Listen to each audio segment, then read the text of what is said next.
ભોગાઈતાના જણાવ્યા પ્રમાણે સ્કૂલના 12 વિદ્યાર્થી ભાઈઓ અને બહેનોએ A1 ગ્રેડ એટલે કે 90% વધુ પર્સન્ટાઇલ મેળવ્યા છે અને 49 વિદ્યાર્થી ભાઈઓ બહેનોએ A2 ગ્રેડ એટલે કે 80% વધુ પર્સન્ટાઇલ પ્રાપ્ત કર્યા છે। કોમર્સ વિભાગના વડાએ ઝળહળતી સફળતા માટે ચેરમેન અશોકભાઈ ભટ્ટ, મેનેજિંગ ટ્રસ્ટી ઉસ્મિતાબેન ભટ્ટ અને પ્રિન્સિપાલ ભાસ્કરભાઈ સહિત સમગ્ર ટીમની મહેનતને આભારી લેખાવી હતી।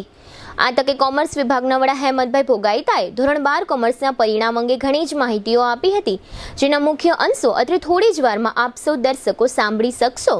આ ઉપરાંત દર વર્ષની પરંપરા મુજબ વિદ્યાર્થીઓને પ્રોત્સાહિત કરવા માટે GTPL જામનગર ન્યૂઝ હંમેશા અગ્રેસર રહે છે, જેના ભાગરૂપે આજે સવારે બ્રિલિયન્ટ ગ્રુપ ઓફ સ્કૂલ્સના A1 ગ્રેડ મેળવેલા 12 વિદ્યાર્થી ભાઈ બહેનોને પ્રોત્સાહિત કરવા માટે GTPL જામનગર ન્યૂઝે મુલાકાત લીધી હતી।